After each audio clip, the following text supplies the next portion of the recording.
Sanjana had never imagined that she would meet Prajwal in the hospital like this. She was coming out of the hospital with her mother's leg in a plaster cast and sitting on a wheelchair.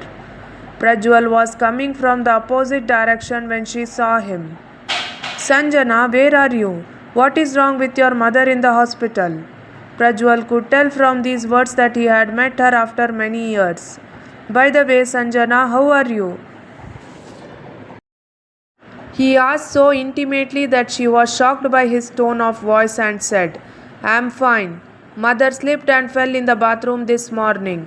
I came to the hospital to see her. The doctor examined her and said that her leg was fractured and needed to be plastered. Now I am leaving with the plaster cast on. She finished speaking. Meanwhile, her mother asked, Prajwal, how did you come here? I came here to see a friend. By the way, I have been transferred to this city, he said, looking at Sanjana. I am so happy. Where have you been, Prajwal? What's wrong with Amma? Why is she talking like this? Why is she so excited? What if she forgot everything earlier? She used to secretly talk to Prajwal on the phone. Amma, stop talking like this. What kind of relationship do I have with Prajwal now? He got divorced from me. He has even married someone else. Do I need to remind you of this again? Amma was silent again. I don't know if he called again or not. She had never asked Amma about this. But Prajwal, why is he showing such intimacy? She was lost in thought. Amma, I will drop you all home in my car. Prajwal's demanding words had startled her again. No, why should you bother? I have asked an auto driver to stop at the gate. He might be waiting for us there, Sanjana said immediately. Hey, what's the problem with this? It's like seeing the house on this pretext. You can even get one cup of tea, he said and took Amma's wheelchair. Amma was leaving as she spoke. Why is tea all there? You are going to have dinner.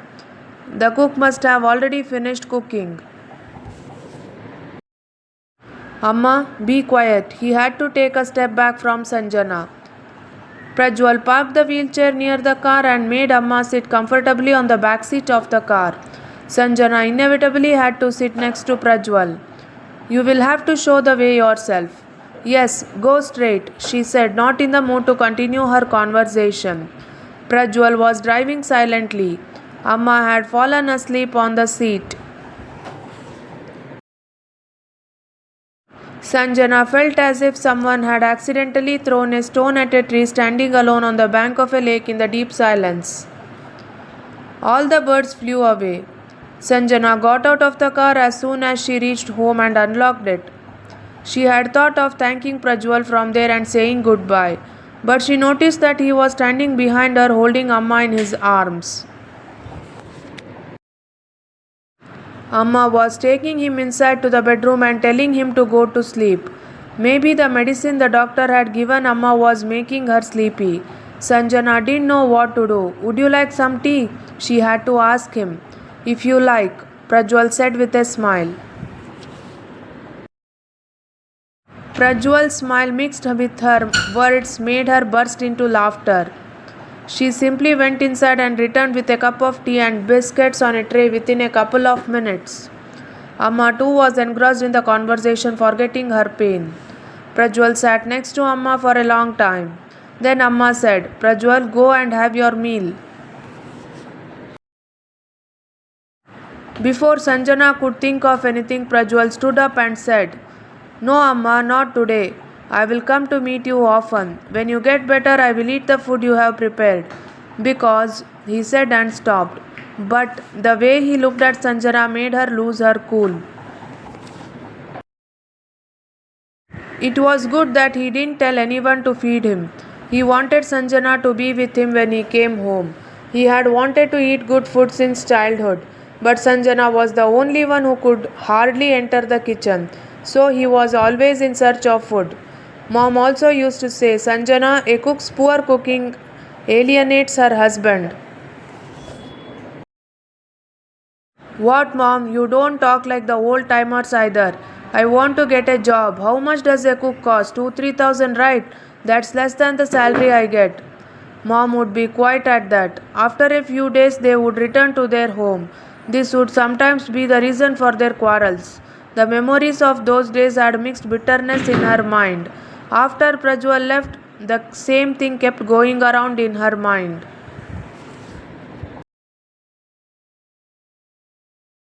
Whenever she was upset, he would drop all his work and stop to console her. That's why he could not even go to work many times. After fighting with her, he would take her out for dinner. He would take her shopping. After coming back from there, he would hold her in his arms and take her to the bedroom. Amma took the pill and went to bed. Before going to bed, she said, "It was good that Prajwal met me today. He is still the same as before. The same smiling face, the same mischievous nature. Amma should be punished right now. This man divorced your daughter. We have gone through so much. But when you see that man, he is happily married again. I felt like asking him what kind of world you are living in." She looked at Amma and decided to forget everything that had happened so far. But today her mind was so bad that she didn't feel like talking. Her head was aching even more. She made tea again and came to the balcony. But the tea was also cold. Her mind was caught in the web of memories and left. She had to get a divorce only 2 years after her marriage to Prajwal. If you look at it that way, there were no special reasons for their fight. But even if they discussed anything, they would both end up fighting. Another reason was that she was a little immature at that time in terms of cooking and managing the house. The first couple of months of the honeymoon had been very happy for her because whenever they went out, they would eat at the hotel. But after coming to his flat with Prajwal, she felt like all the difficulties had come at once. So many household chores. The housekeeper would come. But since she was working in another house too, she would only do the dishes and cleaning the house. She would only do the cooking once in a while. By the time she finished her morning tea, lunch, and everything else, she would start crying.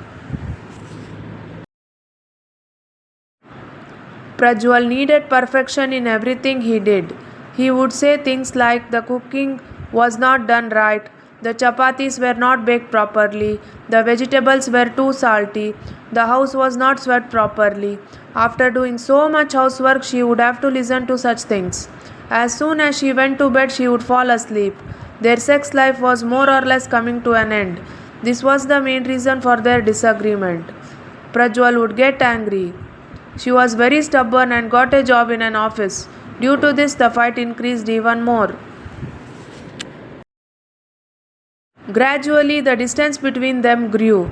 There were rumors that Prajwal was spending time with his office steno in a hotel. There were also rumors that he had taken her on a tour with him. She felt that their marriage was a fraud, not a planned one. Then she deliberately moved herself to her mother's place. Why? Her mother asked in surprise.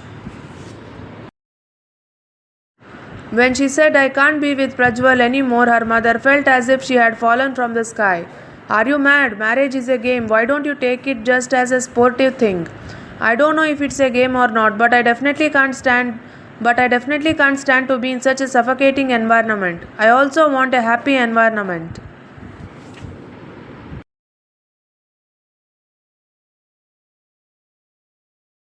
When Amma asked her a lot, she explained everything.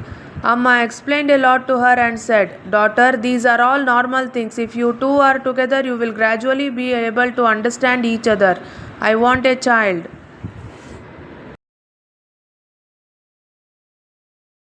Then she said, a little irritated, "Amma, why don't you understand what I am saying? These are all special things. You say that I should give birth to a child and take care of it. Are the difficulties I am facing now less? Look, Sanjana, don't go and make any decisions in a hurry." Perhaps she had called Prajwal several times. Just like that, he had come and said, "If Sanjana calls just once, I will come and take her away," Prajwal had been saying. Why? She got angry again. He is still stubborn. Why should I call? I am ready to go only if he apologizes.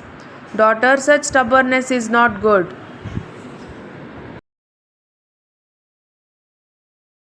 Meanwhile, rumors spread that Prajwal was getting married a second time to his old classmate. Now all that was left was to wait for the divorce papers. Mom, look now, Prajwal is ready for a second marriage. In such a situation, you are going to send me there, she had said and had argued a lot. Sanjana had brought her mother with her after joining a new office in Bengaluru. Good or bad, she had endured everything. But why had Prajwal come here? She thought she should tell her mother clearly not to come here. But now Amma's health was deteriorating. The doctor had said that her heart was also quite weak. One day when she came home from the office, Amma told her about Prajwal's arrival in the afternoon. His office was close by. He kept saying that he would talk to the doctor and get me checked up completely. He seemed to know a lot about the hospital. Even if I got married for the second time, it would be difficult. He is now living somewhere else. Amma, she interrupted. I am fully responsible for you, not Prajwal. I have spoken to the doctor about you. I am going to get all the tests done next week. I have even arranged a holiday for that. Amma didn't say anything to that. Lately she had been mostly silent. After that there was no occasion to take her to the doctor. On the third night she went to bed and never woke up. Maybe she had a heart attack in her sleep. Sanjana was shocked. She had never imagined that Amma would leave her so soon. Prajwal also got the news of this. One day Prajwal plucked up the courage to say, Sanjana, it's done. We can't change it. I know that divorcing you was the biggest mistake of my life.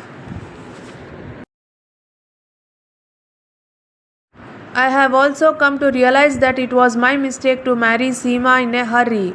I am now suffering the consequences. Now we are separate. She has been in relationships with many people. But why did she agree to marry me? Just a few days ago, she had come with a female lawyer and asked for a consent decree and rupees 2 lakh along with it. I had not told anyone the truth, Prajwal said, holding her hand in his. Sanjana's face was still expressionless. My idea is that we both should start a new life again. I am ready to forget everything that happened and establish you in my heart. Prajwal, her voice trailed off as she uttered it. She stepped forward and held both of Prajwal's hands tightly. Thank you for watching. If you like this video, please like, share and subscribe to my YouTube channel.